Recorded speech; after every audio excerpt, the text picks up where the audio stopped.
This healing work is not easy. When we look at the deep parts of ourselves that are really struggling to be seen, to be loved, to be heard, to be honored, it's a really deep process to be willing to be honest with yourself about the things that you still struggle with. And so I teach this stuff. I do one on ones with people. I lead workshops, I have a community. I live and breathe this every day, and I continue to be brought to my knees with the new levels of just release and self understanding, and just the new levels of old pain that are unlocked to be freed. And they get free, they leave, they go. And I feel more liberated. But there are some days where I'm just still kind of in the middle of things. And today is one of those days. I want to share with you something that happened on my walk. So, some of you may have heard of Neville Goddard. Neville, his recordings are super old, and he's mostly a manifestation mindset, kind of your infinite consciousness kind of teacher, similar to Alan Watts, but different. And to be honest, I'm just getting to know Neville Goddard's work. One of the things that just really, the thing that brought me to this place where I feel like I'm just like really, really in a deep process was he was talking about how we don't need to work to effort to be the best at anything. That it is the remembering that we already are, this remembering that we are the best at being who we are, at having the gifts that we do, at showing up as the person that we are, that there is no efforting that is needed to step into that. And that's where humans mistake placing their energy. We put so much energy trying to become something more than we are, instead of remembering that who we are is enough. And this, I feel like, is the crux. If there is anyone listening who is doing work where they're putting their voice out into the world, like me, and bringing forth ideas and concepts that don't match what a lot of the things are that we're hearing out in society, there is this really deep, you're going to see me in a really raw place. I've been really honest with all of you that I've been stepping into self-belief in a new way over the last couple months.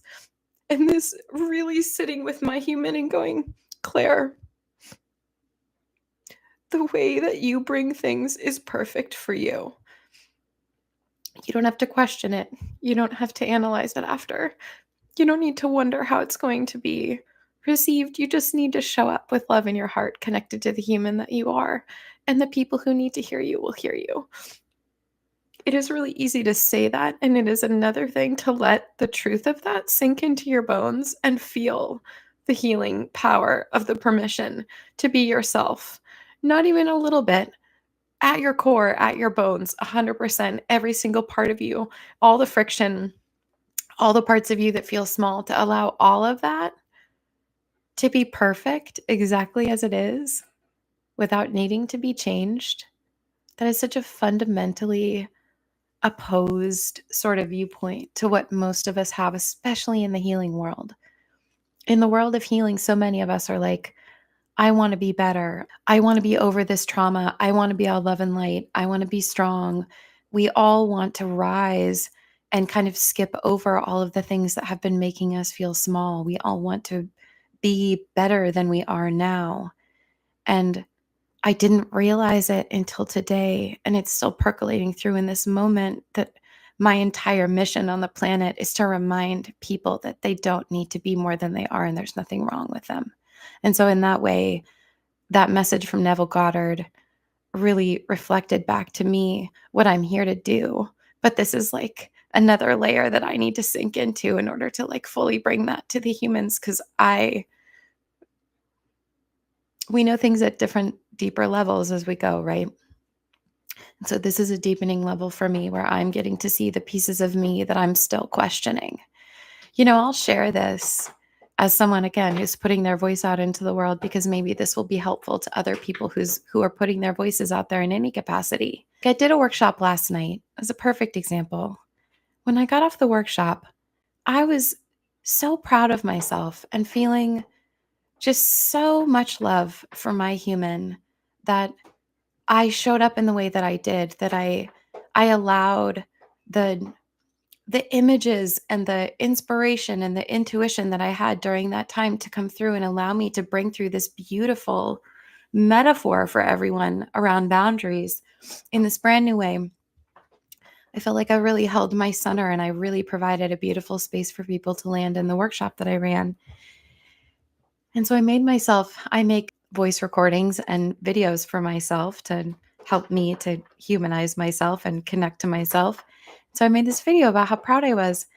And then here I am an hour after that, replaying some of the stories that I told around things that have been manifesting in my life. And the little voice in the back of my mind went, I don't know if you should have shared that. I don't know if that was on topic. How did people receive that? And I started questioning myself. And so today, when that Neville Goddard, when I listened to him and I heard him say, there is no competition between you and the other humans. Competition completely goes away when we remember that we are the best at what we do. What he's saying is we are perfection, that there is nothing wrong with you. When I heard that from him, I realized how unkind that voice is, that questions the way that I share from a wholehearted place, the way that I come on with all of you every week and just share my heart and share my stories. And it was such a beautiful permission to really love this little part of me that's still, I would, if I had to put numbers to this, like percentages of like how much I feel comfortable with what I do, I would say I'm like in the 90s. Like I'm very comfortable with what I do. I feel very energized by this work and I love it so much. I love bringing my stories. I love connecting with all of you. I love talking about emotional healing. I love helping us expand our minds and the way we look at ourselves in the world. Like I love this. I could do this all day, every day. And so, like, consciously, I am confident in this work. I know who I am. I know what I'm doing. But there is still there's like 6%, 3%, somewhere in there that just still goes, is it okay that I do it like this? It's that little piece. It's that little piece of us that we have to listen to that just still needs us to remind him, that part of us to remind it that it's loved, that it has permission to come back into wholeness with the rest of us, that there's nothing wrong with us. So noticing that little voice, I think what I have is some grief at how unkind that's been to me this whole time and how small that has kept me, that I question whether or not I should have shared or whatever. It's always coming from a place of wanting to help, wanting to share my story in case it helps anybody else, right? And so today, I'm just in this really deep place of like, again, I'm already very consciously self accepting and self loving, but we know that our subconscious mind holds programming that we don't have access to until it comes up like this. And then we get to see where our beliefs are still keeping us small and still causing us to shy away or edit ourselves or question ourselves or bring that perfectionism in, right? And so I I almost canceled tonight and then I thought, Claire, just show up. Just everyone who's going through healing work is going to have days like this.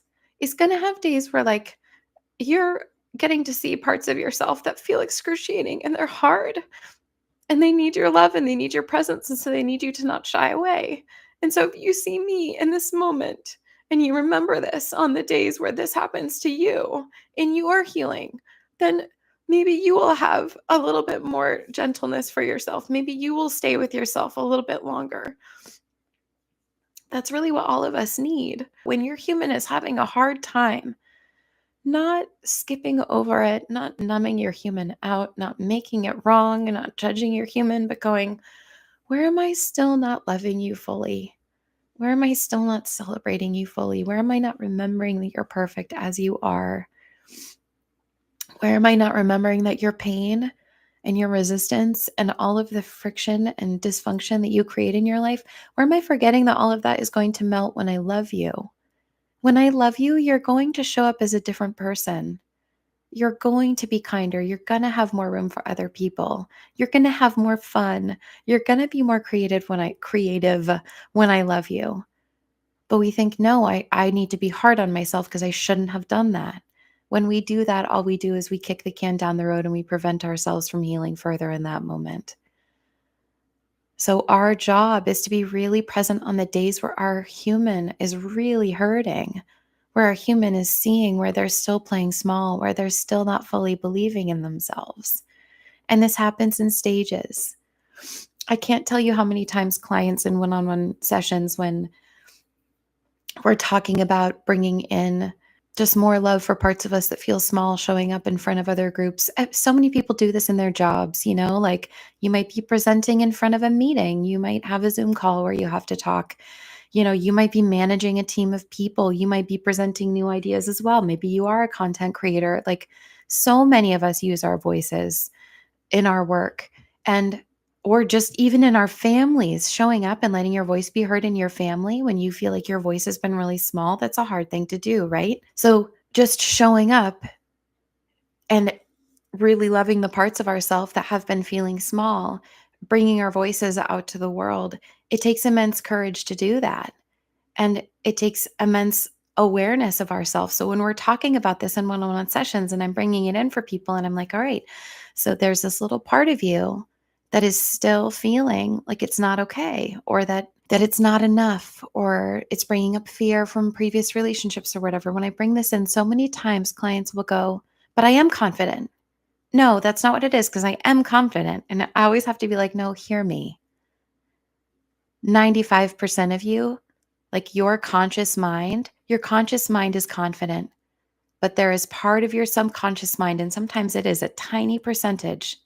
It is a tiny, tiny little twinge. That's how it shows up in your body. It's a tiny twinge in your chest, in your throat, somewhere that kind of tightens up. And that's the part of you that is not confident. It is tiny. It is almost imperceptible when you're not used to looking for it. And so it's that part that we get to show up for and love, not your conscious mind.